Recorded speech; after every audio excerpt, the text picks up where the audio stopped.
Rebirth in novel for revenge.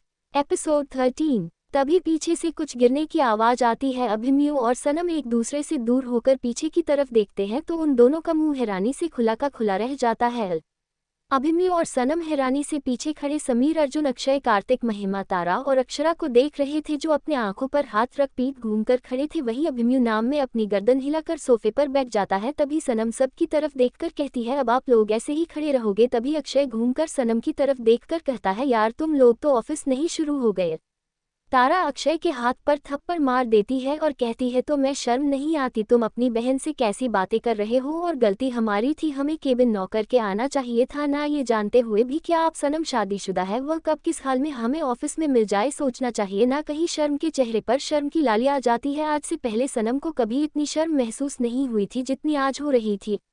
Sameer सनम को शर्माता देख सबकी तरफ देखकर कहता है, बस खत्म करो, क्यों बकवास कर रहे हो? और सब लोग वही सोफे पर जाकर बैठ जाते हैं। अब सनम गंभीर हो जाती है और कहती है, आप लोगों के लिए काम है? सब लोग हैरानी से सनम को देखते हैं तो सनम रहती है, मैं और अभिमन्यु कुछ दिनों के लिए बाहर जा रहे हैं तो आपके पीछे से राजावत मेंशन में रहना है और उसे लड़की काजल पर नजर रखनी है क्योंकि वह लड़की जैसी दिखती है वैसी है नहीं। उसके प्यार की पट्टी माँ की नज़रों पर बंधी हुई है और मैं अपनी माँ को उसकी साजिश का शिकार नहीं होने दूंगी। इसलिए मैं आप सबको वहाँ रहने के लिए बोल रही हूँ क्योंकि वहाँ जितने ज़्यादा लोग होंगे काजल को चाल चलने के लिए उतना ही कम वक्त मिलेगा और आप सबकी नज़र उसे लड़की के ऊपर 24 घंटे रहनी चाहिए। और हाँ, उसे लड़की के कमरे में और पूरे राजावत मेंशन में मैं कैमरास लगवा दिए हैं जिनका लाइव टेलीकास्ट हम सबके फ़ोन में होगा। कार्तिक सनम की तरफ देखकर कहता है, लेकिन ये काजल है कौन? अभिमन्यु सबकी तरफ देखकर कहता है, काजल मम की बेस्ट फ्रेंड की बेटी है। उनकी डेथ के बाद मॉम काजल को अपने घर ले आई थी। वह लड़की बचपन से ही साइको है, मेरे आसपास कभी भी किसी लड़के या लड़की को नहीं आने देती थी। पहले मैंने इन सब चीज़ों पर ध्यान नहीं दिया था क्योंकि मैं भी नहीं चाहता था कि ज़्यादा लोग मेरे आसपास आए इसलिए, लेकिन अब वह लड़की 5 साल बाद वापस आ गई है और 5 साल पहले उसे इंडिया से बाहर इसलिए भेजा गया था क्योंकि उसने मेरी सेक्रेटरी को जान से मार दिया था क्योंकि वह मेरे ऑफिस में मेरे सामने बैठकर ऑफिस का वर्क कर रही थी। और अब उसे पता चल चुका है कि मेरी शादी सनम से हो गई है तो वह अब सनम को नुकसान पहुंचाने की हर मुमकिन कोशिश करेगी, उसे सबकी नज़रों में गिरने की हर मुमकिन कोशिश करेगी। इसलिए मैं थोड़े वक्त के लिए सनम को लेकर बाहर जा रहा हूं और पीछे से आप सब लोगों को उसे लड़की को उलझाकर रखना है।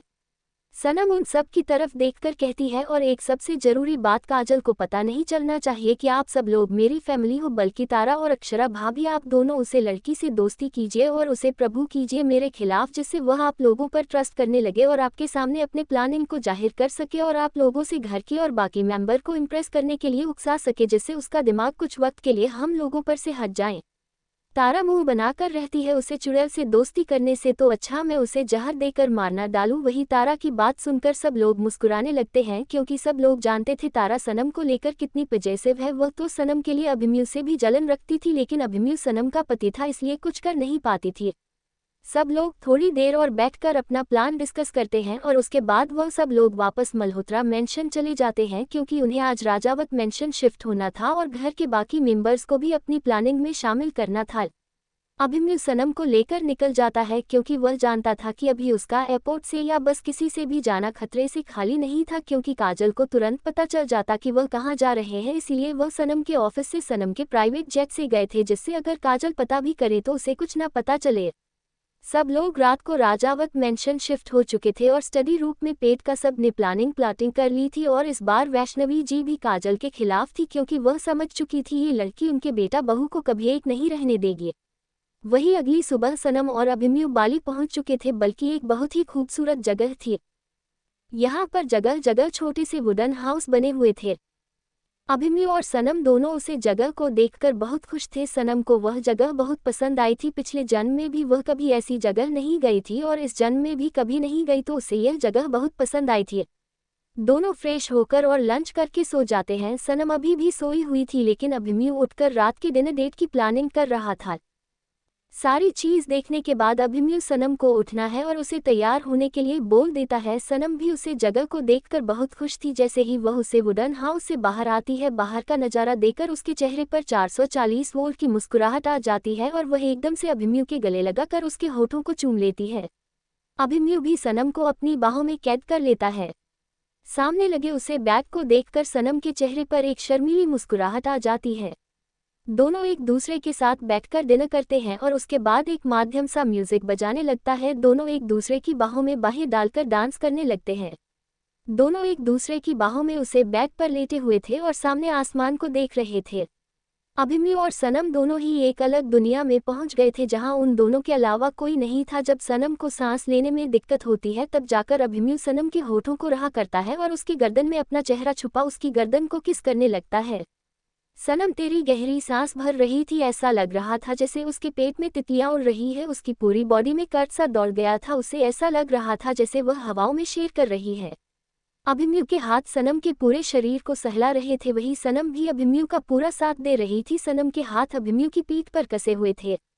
अभिमन्यु सनम की साड़ी को उसके शरीर से अलग कर देता है और फिर उसके ब्लाउज को खोलकर साइड में डाल देता है। आप सनम सिर्फ पेटीकोट और इनरवियर में अभिमन्यु के सामने थी। सनम आंखें बंद करके गहरी गहरी सांसें भर रही थी। अभिमन्यु सनम के ऊपरी कपड़ों को पूरी तरीके से निकाल चुका था। वह सनम के ऊपरी हिस्से में अपना चेहरा छुपा लेता है। सनम किस चीज़ की या इस बात की गवाही दे रही थी कि अभिमन्यु आज सनम को किसी भी कीमत पर छोड़ने वाला नहीं था। अभिमन्यु अपने भी कपड़े निकाल कर फेंक देता है और सनम के बचे हुए कपड़ों को भी निकाल देता है। अब दोनों एक दूसरे के सामने निर्वस्त्र थे। दोनों ही एक दूसरे को तपिश भरी नज़रों से देख रहे थे। वहीं अभिमन्यु की शिद्दत पहले नज़रों को देखकर सनम अपनी आंखें बंद कर लेती है। वहीं अभिमन्यु सनम के ऊपर आकर कहता है, जाकर खोलो सनम और हम दोनों की मिलन को देखो। सनम अभिमन्यु को देखने लगती है, तभी अभिमन्यु एकदम से सनम के अंदर समा जाता है और उसके होठों को अपने कब्जे में कर लेता है। सनम की एक गुथी हुई सी चीज़ अभिमन्यु के मुंह में ही रह जाती है और दोनों एक दूसरे को पागलों की तरह किस करने लगते हैं। सनम की आंखों के कोरों से आंसू बह रहे थे। धीरे धीरे सनम का दर्द कम होने लगता है और वह दोनों ही एक दूसरे के साथ पूरी रात समागम करते रहते हैं और सुबह के किस शहर जाकर दोनों एक दूसरे को बाहों में लेकर सो जाते हैं। अगले दिन दोपहर में जाकर दोनों की नींद खुलती है। अभिमन्यु फिर से अपनी आंखें बंद कर लेता है। वहीं सनम धीरे धीरे उठकर खड़ी होती है और वॉशरूम में चली जाती है। सनम तैयार होकर जब वॉशरूम से बाहर आती है तो वह ब्लैक साड़ी में बहुत खूबसूरत लग रही थी। वहीं बेड पर लेट अभिमन्यु अपनी शिद्दत भरी नज़रों से सनम को देख रहा था। सनम घूमकर अभिमन्यु की तरफ देखती और कहती है, मुझे एक बात समझ नहीं आई, मुझे फर्स्ट टाइम में दर्द क्यों नहीं हुआ, वरना मैं सुना है सुबह उठने में भी दिक्कत होती है। अभिमन्यु बेड पे से उठकर सनम के पीछे जाकर उसे अपनी बाहों में भर लेता है और कहता है, क्योंकि मैं तुम्हें पेन किलर दिया था रात को, उसके बाद मैं तुम्हारी पूरी बॉडी की मसाज की थी तुम्हारे सोने के बाद, इसीलिए तुम्हें सुबह उठने में प्रॉब्लम नहीं हुई, क्योंकि मैं अपनी बीवी को दर्द में नहीं देख सकता था ना। अभिमन्यु सनम के कंधे पर अपना सर रखकर उसके कान की लोगों को चूमकर कहता है, बहुत हॉट लग रही हो, बिल्कुल मन नहीं कर रहा कि तुम्हें इस कमरे से बाहर जाने दो, बट घूमने चलते हैं, फिर शाम को अपना प्रोग्राम करेंगे। अभिमन्यु की बात सुनकर सनम के चेहरे पर मुस्कुराहट आ जाती है और वह अभिमन्यु को खुद से दूर करके कहती है, आप नहाकर आओ, मैं घर पर सबसे बात करती हूँ। सनम अपना फ़ोन लेकर वैष्णवी जी को कॉल लगा देती है। वैष्णवी जी और पूरा परिवार हॉल में बैठा हुआ था। वैष्णवी जी का फ़ोन बजते ही सबकी नज़र वैष्णवी जी के फ़ोन पर चली जाती है, जहां पर सनम का नाम और उसकी फ़ोटो लगी हुई थी। यह फ़ोटो अभिमन्यु और सनम की शादी की थी। वैष्णवी जी तुरंत ही कॉल रिसीव कर लेती हैं तो दूसरी तरफ से एक प्यारी सी आवाज़ आती है, प्रणाम माँ, कैसे हो आप, और घर में बाकी सब कैसे हैं, दादा दादी पापा जी और बाकी सी फैमिली। वैष्णवी जी मुस्कुराकर फ़ोन स्पीकर पर कर देती है और कहती है, सब ठीक है, दादा दादी भी और आपके पापा जी भी सब बेस्ट है, तुम बताओ तुम्हारा अभिमन्यु क्या कर रहे हो, कहीं घूमने गए। सनम मुस्कुराकर रहती है, बस जाने वाले हैं थोड़ी देर में, आप बताएं।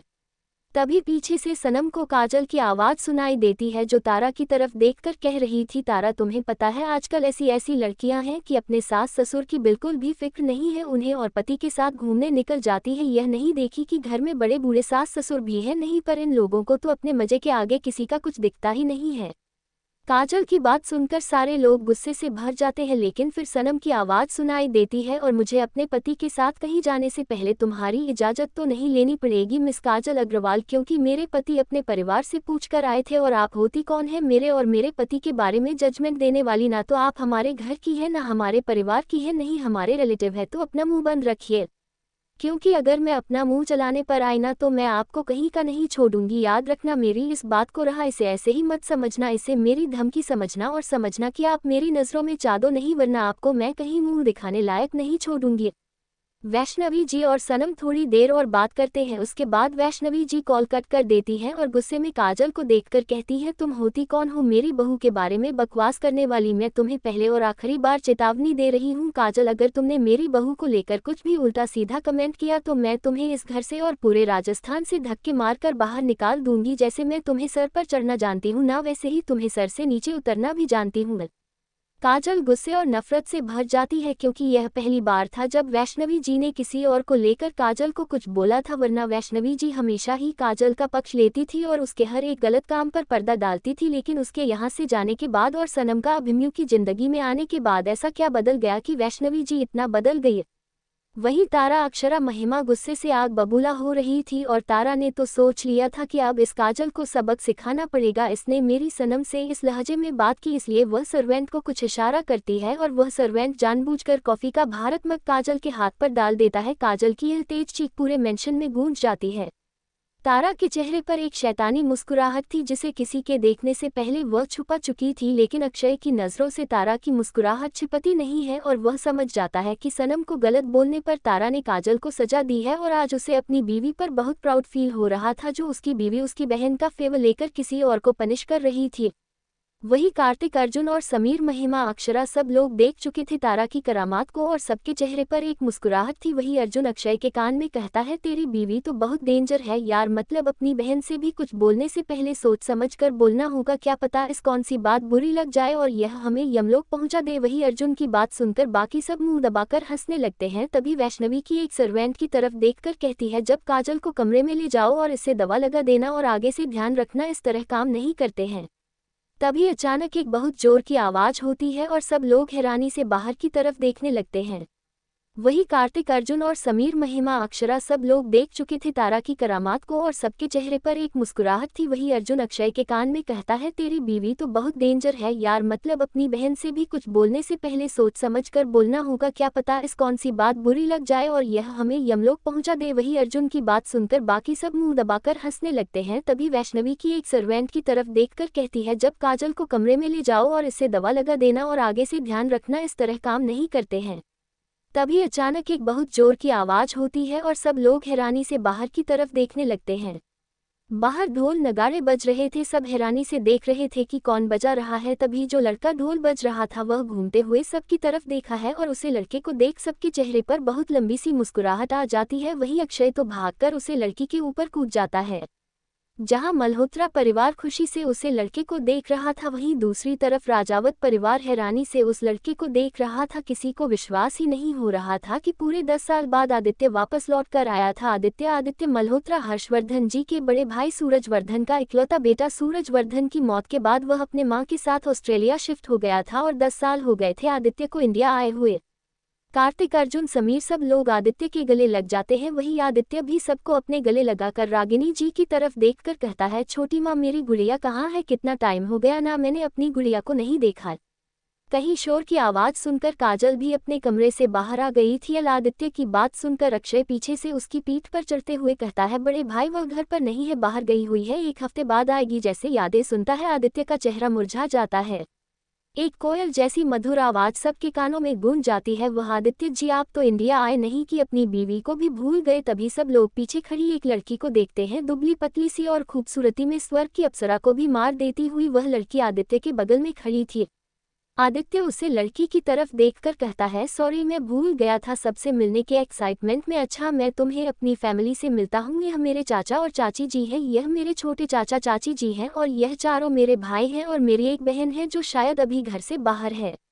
सब की तरफ देखती है। तभी आदित्य सब लोगों की तरफ देखकर कहता है, और यह है मेरी वाइफ, मेरी लाइफ, मेरी दुनिया, मेरा सब कुछ, तन्वी आदित्य मल्होत्रा। वर्षा आगे बढ़कर सारे परिवार वालों के पैर छू लेती है। सब लोग खुशी खुशी तन्वी को अपने गले लगा लेते हैं। तभी दादी माँ कहती है, चलो मल्होत्रा मेंशन चलते हैं क्योंकि आज हमारी बड़ी बहू का गृह प्रवेश है, तो पूरी राजावत फैमिली भी हमारे साथ चलेगी। 10 मिनट बाद पूरे मल्होत्रा मेंशन में फूलों की बारिश होने लगी थी क्योंकि आज इतने सालों बाद इस घर की बड़ी बहू घर में वापस आई थी। वहीं तन्वी भी पूरे परिवार का प्यार पाकर बहुत खुशी, क्योंकि उसे तो कभी लगा ही नहीं था कि उसे जैसी अनाथ को परिवार का प्यार मिलेगा। आज पूरे मल्होत्रा मेंशन में चहल पहल मची हुई थी। वहीं दादी जी तन्वी की तरफ देखकर कहती है, बेटा आपको खाना बनाना आता है? तन्वी, मुझे खाना बनाना आता है। रात के डिनर के बाद राजावत फैमिली राजावत मेंशन चली गई थी। वहीं काजल अचानक से बाहर से कहीं चली गई थी और वह अभी तक वापस नहीं आई थी। कहीं मल्होत्रा फैमिली के बड़े लोग अपने अपने कमरे में चले गए थे। वहीं सारे बच्चे हाल में बैठे आदित्य और तन्वी से बातें कर रहे थे। तन्वी महिमा की तरफ देखकर कहती है, आपका कौन सा मंत्र चल रहा है? महिमा मुस्कुरा कर कहती है, 7th मंत्र चल रहा है। तन्वी खुश हो जाती है, लेकिन उसके चेहरे पर आए उदासी किसी की नज़रों से छुट्टी नहीं है, लेकिन कोई उसे इस बारे में कुछ नहीं पूछता है। आदित्य सबकी तरफ देखकर कहता है, मैं तुम सबसे तो मिल लिया, लेकिन मैं मेरी गुड़िया से अभी तक नहीं मिला, वह कब आएगी? तभी तारा मुस्कुराकर रहती है, वह अपने हनीमून पर गई है भाई, तो उसे आने में थोड़ा टाइम तो लगेगा ना। आदित्य और तन्वी हैरानी से तारा की तरफ देखते हैं तो तारा 2 कदम पीछे हटे रहती है। मैंने कुछ गलत बोला क्या? आदित्य समीर की तरफ देखकर कहता है, ये तारा ने क्या बोला? अभी सनम की शादी हो गई है। समीर गहरी सांस लेकर कहता है, जी भाई। आदित्य अपनी नम आंखों से कहता है, मेरी बेटी की शादी हो गई और मुझे ही नहीं पता चला। जैसा भाई हूँ मैं कि मैं अपनी बहन जैसी बेटी की शादी में नहीं शामिल हो पाया। तारा मुस्कुराकर कहती है, आप शादी तो अभी भी देख सकते हो, मेरे पास शादी की वीडियो कैसे हैं दिखाओ। तभी वह हाल से मैं लगी टीवी में शादी की वीडियो कैसेट अटैच कर देती है। वही जैसे जैसे सब लोग कैसे देख रहे थे वैसे वैसे सब खुश थे, लेकिन कोई था जिसके चेहरे का रंग थोड़ा हुआ था सनम को देखकर। आदित्य हैरानी से समीर, कार्तिक, अर्जुन और अक्षय की तरफ देखकर कहता है, ये सनम है। सब लोग खुशी से हमें अपनी गर्दन हिला देते हैं। तो आदित्य कहता है, लेकिन ये तो अंडरवर्ल्ड की क्वीन है और मैं इसे कई बार मिल चुका हूँ, ये हमारी मासूम सी नाजुक सी बहन कैसे हो सकती है? तारा मुस्कुराकर रहती है, हम यह मान सकते हैं कि वह अंडरवर्ल्ड की क्वीन है, लेकिन वह मासूम और नाजुक है, ये बात हम नहीं मान सकते बड़े भैया। वह अच्छे अच्छे लोगों की हालत खराब करने में माहिर है। सनम की आइडेंटिटी सुनकर उसके सारे भाई हैरान थे, किसी को यकीन नहीं आ रहा था कि उनकी बहन अंडरवर्ल्ड क्वीन है। तभी तन्वी रहती है, और यह डॉक्टर ईरा भी है जिससे मैं अपना इलाज करना चाहती हूँ, क्योंकि मैं मन नहीं बन सकती। मुझे किसी ने बोला था अगर डॉक्टर ईरा मेरा इलाज करेंगे तो शायद मैं माँ बन सकती हूँ, इसलिए मैं जानती हूँ। सब लोग हैरानी से एक दूसरे की शक्ल देख रहे थे। तभी अचानक से कार्तिक का फोन बजने लगता है। जैसे ही कार्तिक कॉलर आईडी देखा है तो उसे पर सनम का नाम था। ये देखकर वह जल्दी से वीडियो कॉल को टीवी में कनेक्ट कर देता है। वही सनम हैरानी से उन तो नहीं चेहरों को देख रही थी, और उन चेहरों की उसे हैरानी और डर को भी वह अच्छे से समझ गई थी। अक्षय मुस्कुरा कर कहता है, सनम इनसे मिलो, ये हमारे बड़े भाई आदित्य। भाई मैंने आपको बोला था ना कि हमारी एक भाई ऑस्ट्रेलिया में रहते हैं, यह वही है, और यह हमारी बड़ी भाभी तन्वी। सनम एक थी कि मुस्कुराहट से सबसे बात करने लगती है। वही उसके पीछे बैठा अभिमन्यु सनम की तरफ देखकर कहता है, यार जल्दी से फोन कट करो, रात बहुत हो गई है और फिर वैसे भी बहुत ज्यादा मन जाने वाले हैं, तो आमने सामने अपने भाई से बात कर लेना। वही सनम के पीछे बैठे अभिमन्यु को देखकर आदित्य की आंखें शौक से बड़ी हो जाती है और वह गुस्से में घूरते हुए कहता है, अभिमन्यु राजावत तेरी हिम्मत कैसे हुई मेरी बहन से शादी करने की? जाकर अभिमन्यु का ध्यान सामने आदित्य पर गया था, और आदित्य को देखकर अभिमन्यु के चेहरे पर एक मुस्कुराहट आ जाती है और उसकी आंखों में शैतानी चमक आई। वही आदित्य की आंखों में गुस्सा था। अभिमन्यु और आदित्य दोनों ही कॉलेज टाइम में एक दूसरे के कंपटीटर थे, क्योंकि जो लड़की आदित्य को पसंद करती थी वह अभिमन्यु को देखने के बाद अभिमन्यु के पीछे लग जाती थी, और अभिमन्यु अपने कॉलेज में सबसे ज्यादा हैंडसम और पॉपुलर था। दोनों दोस्त थे और एक दूसरे के कंपटीटर भी। आदित्य को देखकर अभिमन्यु के चेहरे पर एक शैतानी मुस्कुराहट आ जाती है और वह आदित्य को चढ़ाते हुए कहता है, मैं तुमसे बोला था ना, एक दिन मैं तुम्हारी बहन से ही शादी करूंगा और तुम्हें अपना साल बनाऊंगा। अब देखो मेरा कहा हुआ एक एक शब्द सच हो गया, लेकिन मुझे अभी से पहले नहीं पता थी कि मेरी बीवी तुम्हारी बहन है। अभिमन्यु की बात सुनकर आदित्य का गुस्सा उसके आपे से बाहर हो जाता है और वह अभिमन्यु पर चिल्लाते हुए कहता है, तुम घटिया इंसान, तुम्हारी हिम्मत कैसे हुई मेरी बहन से शादी करने की? वही अभिमन्यु पीछे से सनम को गले लगा कर कहता है, दीदी मेरी गले लगाऊं? किस करूं, क्या कुछ और करूं, तुमसे मतलब है। बाकी सारे लोग मुख दर्शन बने अभिमन्यु और आदित्य के झगड़े को देख रहे थे। वही अभिमन्यु की बात सुनकर आदित्य गुस्से से कहता है, तुम घटिया इंसान, बेशर्म, तुम्हें शर्म नहीं आ रही? तुम अपनी बीवी के बारे में उसके भाई से किस तरह से बात कर रहे हो? तभी उन सबके कानों में सनम की आवाज पड़ती है, बस बहुत हो गया, क्यों फालतू में लड़ाई लड़ रहे हो आप लोग? और फोन करती है, चलिए सो ये सब लोग। वही सनम का ऑर्डर सुनकर अभिमन्यु जल्दी से अपना कॉल कट कर देता है। वही आदित्य तो आंखें बड़ी बड़ी करे अभिमन्यु को देख रहा था। अभिमन्यु राजावत कोई ऐसा इंसान नहीं था जिसे कोई भी ऑर्डर दे सकता था। वही उसकी यह छोटी सी बहन अभिमन्यु राजावत को अपने इशारों पर नचा रही थी। उसके एक बार बोलने पर अभिमन्यु ने उसे आर्गुमेंट करना बंद कर दिया, उसके एक बार बोलने पर उसने फोन कट कर दिया। ये सब सोते हुए आदित्य के चेहरे पर शैतानी मुस्कुराहट आ जाती है और वह अपने मन में कहता है, अब देखा अभिमन्यु राजावत कैसे अपनी बहन के द्वारा तेरी बंद ना बजवाए, ना तो मेरा भी नाम आदित्य मल्होत्रा नहीं। तन्वी आदित्य के चेहरे को देख रही थी और कहती है, मुझे ऐसा क्यों लग रहा है कि आप दोनों के बीच में सनम को पीसना पड़ सकता है। तभी तारा तन्वी के पास बैठी हुई रहती है। भाभी आप भूल जाए कि कोई सनम को परेशान कर सकता है। सनम को परेशान करना मतलब अपनी मौत को बुलावा देने के बराबर है और अपने ही शांति। वो बहुत क्रूएल है, जितनी शांति दिखती है ना उससे कहीं ज्यादा क्रूएल है। हो तो आदित्य भाई की यह शैतानी उसके सामने बिल्कुल नहीं चलने वाली। अभी तक आपने जानती नहीं है, जब जान जाओगी ना तो आप भी आदित्य भाई को उसका नाम लेकर डराया करोगी। तन्वी के पास बैठे हुए कहती है, हाँ भाभी, ये तीनों भाई अगर हमें परेशान करते हैं ना तो हम तीनों भाभियों सनम से इनकी शिकायत करते हैं। उसके बाद सनम सबको पनिशमेंट देती है। आपको नहीं पता, अभी 2 दिन पहले ही उन्होंने अक्षय को पनिशमेंट दी थी। अक्षय ने पूरी रात दोनों घर के गार्डन को मिलकर पूरी रात चक्कर लगाए थे। सनम के बारे में सुनकर आदित्य की आंखें हैरानी से बड़ी हो जाती है। तो वह अपने भाइयों की तरफ देखा है तो वह तीनों ही अपनी गर्दन हम हिला देते हैं। आदित्य समीर की तरफ देखकर कहता है, तुम तो उसके बड़े भाई हो ना, वह तुम्हें भी पनिशमेंट देती है। अभी तक समीर ने कुछ कहा नहीं था, तभी तक महिमा जोर जोर से हंसने लगती है और कहती है, भाई समीर की तो उनके सामने एक नहीं चलती है। समीर सनम के बड़े भाई है, लेकिन सनम इन सब की दादी अम्मा है और इन सबको सेंटर में लगा के रखती है। ड्रिंक के लोग कर नहीं सकते, स्मोकिंग कर नहीं सकते, बार क्लब जा नहीं सकते और लेट नाइट पार्टी नहीं कर सकते। यह उसके रूल्स है कि कभी भी गलती से बिन सबसे कोई गलती ना हो जाए और यह अपने अपने पार्टनर को चीट ना कर दे। और अब आप भी इस कैटेगरी में शामिल हो जाओगे। 2 दिन बाद सनम के आते ही तन्वी जैसे ही यह सुनती है उसकी आंखें बड़ी बड़ी हो जाती है। मतलब अब उसका आदित्य उसका बन जाएगा। अब वह वापस लौट के कीर्ति के पास नहीं जाएगा। मतलब अब वह अपने पति को कर सकती है। यही सब बातें तन्वी के दिमाग में चल रही थी।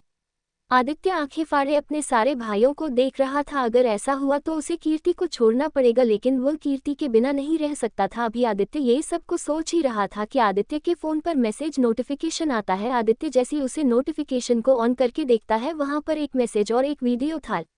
आप हम सबके बड़े भाई हो, इसलिए मैं आपकी इज्जत कर रही हूँ, वरना आपने जो अपनी वाइफ के साथ चीट किया है उसके लिए मैं आपको जान से मार देती। लेकिन उससे पहले उसे कीर्ति की हकीकत आपको दिखाना चाहती हूँ। ये वीडियो देख लीजिए और नहीं यकीन हो तो राजस्थान के रॉयल होटल के कमरा नंबर 401 में चले जाए। आपकी कीर्ति की हकीकत आपके सामने आ जाएगी। और हाँ, उसकी हकीकत जानने के बाद मेरी भाभी को परेशान किया ना तो मैं भूल जाऊंगी कि आप मेरे बड़े भाई हो।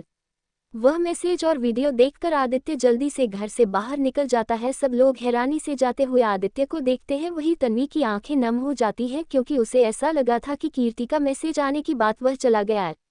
तन्वी की आंखों में आंसू सपने देखे थे, लेकिन तारा अपनी आदत से मजबूत तन्वी से पूछ लेती है कि क्या हुआ। तन्वी पहले तो नहीं बताती, लेकिन तारा के बार बार कहने पर वह बाकी सबको आदित्य और अपने रिश्ते की सच्चाई बता देती है। जैसे सब लोग ये सुनते हैं, सबकी आंखों में आदित्य के लिए गुस्सा भरा जाता है कि अपनी पत्नी के होते हुए वह अपनी सेक्रेटरी के साथ अफेयर कैसे रख सकता है।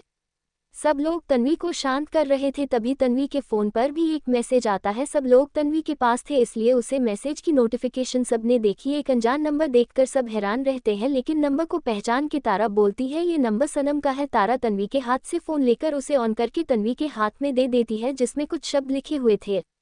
भाभी, आपको परेशान होने की जरूरत नहीं है। उसे सेक्रेटरी की हकीकत आज भाई के सामने आ जाएगी और आज के बाद वह आपको धोखा देने के बारे में सोचेंगे भी नहीं, और मैं वहां आने की बात उनको उनके किए गए धोखे की पनिशमेंट दूंगी। और आप फिक्र ना करें, वह आपकी मर्जी होगी क्या आपने माफ करेंगे कि नहीं करेंगे। अगर आप माफ नहीं भी करती हैं तभी हम सब आपके साथ हैं, और फिक्र ना करें, उसे रात की हकीकत भी भाई के सामने आ ही जाएगी। जिस रात से ये सब शुरू हुआ था तो आराम कीजिए। और हाँ, अपने पति को अपने कमरे में घुसने मत देना, क्योंकि उन्हें भी पता चलना चाहिए कि जब पति रात रात घर दूसरी औरत के साथ घर से बाहर रहता है तो बीवी पर क्या देती है। और हाँ, तारा भाभी से आदित्य भाई को परेशान करने की टिप्स ले लेना। और हाँ, उसे घर में कोई भी आपको कुछ नहीं बोलेगा। अगर जिसे बोलने की कोशिश की उसे इस दुनिया से आज़ाद में कर दूंगी। सनम का मैसेज पढ़कर तन्वी की आंखें हैरानी से बड़ी हो जाती है। तन्वी की तरफ देखकर कहती है, मैंने बोला था ना भाभी, ऐसे ही परेशान हो रहे हो, अब आप यहाँ आ गए हो ना। आप देखना आदित्य भाई की सनम को हालत करेगी कि जिंदगी में कभी भी आपको धोखा देने के बारे में वह सोचेंगे नहीं। सब लोग हाँ कह देते हैं। तन्वी तारा के साथ अपने कमरे में चली जाती है, वही बाकी सब अपने अपने कमरे में चले जाते हैं। काजल अपने कमरे में बैठी किसी से फोन पर लगातार बात कर रही थी और उसे चिल्ला रही थी कि वह अभी तक पता क्यों नहीं कर पाया कि अभिमन्यु और सनम कहाँ पर है, और पता करके जल्द से जल्द सनम को खत्म कर दे, और अगर चाहे तो उसके साथ मजे भी कर सकता है। काजल फोन कट करने के बाद पागलों की तरह हंसने लगती है और कहती है, बिता लो जितना वक्त बिताना है मेरे अभिमन्यु के साथ बिता लो, उसके बाद मैं तुम्हारी जिंदगी का वह हास्य करूंगी कि तुम किसी को अपना मुंह दिखाने लायक नहीं रहोगी। अभिमन्यु तुम्हें खुद धक्के मारकर अपनी जिंदगी से बाहर करेगा और मुझे अपनी पत्नी बनाएगा। अभिमन्यु राजावत की पत्नी काजल। अभिमन्यु राजावत आदित्य उसे होटल में पहुंच गया था जिसके बारे में उसे सनम ने बताया था। वह कांपते हाथों से होटल के उसे कमरे का गेट खुलता है जहां दो लोग आपस में उल्टे हुए थे। तभी उसे लड़के की आवाज सुनाई देती है, बेबी तुम उसे आदित्य मल्होत्रा के साथ क्यों ये प्यार का नाटक कर रही हो? जहां तक मैं तुम्हें जानती हूँ तुम्हें आदित्य मल्होत्रा में बिल्कुल भी इंटरेस्ट नहीं है और ना ही वह तुम्हारे लायक है। तभी एक लड़की की आवाज आती है, आदित्य मल्होत्रा एक मोटी मुर्गी है जिसे मैं छोड़ नहीं सकती, जिसे अपने जाल में फंसने के लिए मैंने क्या कुछ नहीं किया। तुम्हें पता है उसे रातों से ड्रग्स मैंने दिए थे और उसे लगता है कि उसे ड्रग्स उसकी अनचाही बीवी ने दिए थे और मैं इस बात को बहुत अच्छे से उसके सामने पेश किया है। और तुम ये भी जानते हो उसे रात मेरे और उसके बीच कुछ नहीं हुआ था और उसे बेवकूफ़ को लगता है मेरे और उसके बीच बहुत कुछ हो चुका है। अगर कभी आदित्य मल्होत्रा को पता चल गया कि मैं और तुम दोनों मिलकर उसे बेवकूफ़ बना रहे हैं, बल्कि उसकी बीवी जो कहती थी वह सच था, उसे रात मंडप से तुम भागी थी, तभी तो तन्वी ने आदित्य मल्होत्रा से शादी की क्योंकि वह आदित्य मल्होत्रा से प्यार करती थी और वह से बदनाम होते नहीं देख सकती थी। इसीलिए तो मैं आदित्य मल्होत्रा के दिमाग में तन्वी के लिए इतना जहर भरा है कि वह कभी चाह कर भी तन्वी की तरफ अपने कदम नहीं बढ़ा पाएगा। और जितना आदित्य मल्होत्रा ने तन्वी को टॉर्चर किया है तन्वी खुद कभी उसे माफ़ नहीं करेगी। गेट पर खड़ा आदित्य उन दोनों की बातें सुन रहा था। वह उन्हीं पर वहां से वापस निकल जाता है क्योंकि वह यहाँ कोई तमाशा नहीं करना चाहता था और ना ही वह इन दोनों को ये पता चलने दे सकता था कि वह इन दोनों की सच्चाई जान चुका है। ये दोनों थे जिसे आदित्य इस दुनिया में सबसे ज्यादा प्यार करता था, जिन पर सबसे ज्यादा भरोसा करता था। आदित्य का बेस्ट फ्रेंड मुकुल और आदित्य की कॉलेज टाइम की गर्लफ्रेंड कीर्ति। आदित्य इन दोनों पर सबसे ज्यादा भरोसा करता था। तन्वी भी इन सब के ग्रुप का एक हिस्सा थी, लेकिन तन्वी इन सब के जैसी नहीं थी। वह एक मासूम और नेक दिल लड़की थी जिसे आदित्य की इज्जत बचाने के लिए उससे शादी कर ली थी और इस शादी के बदले में उसे हमेशा जलील होना पड़ा। सबके सामने उसे नौकर तक कहा देते नहीं। कीर्ति और मुकुल हमेशा उसे परेशान करते थे, लेकिन जब उसका पति ही उसके लिए स्टैंड नहीं लेता था तो किसी और से क्या उम्मीद करती है। आदित्य एक थके हुए आदमी की तरह उसे होटल से बाहर निकल जाता है। वहीं एक आदमी आदित्य पर नजर रखे हुए था। वह आदित्य की पल पल की खबर सनम को दे रहा था।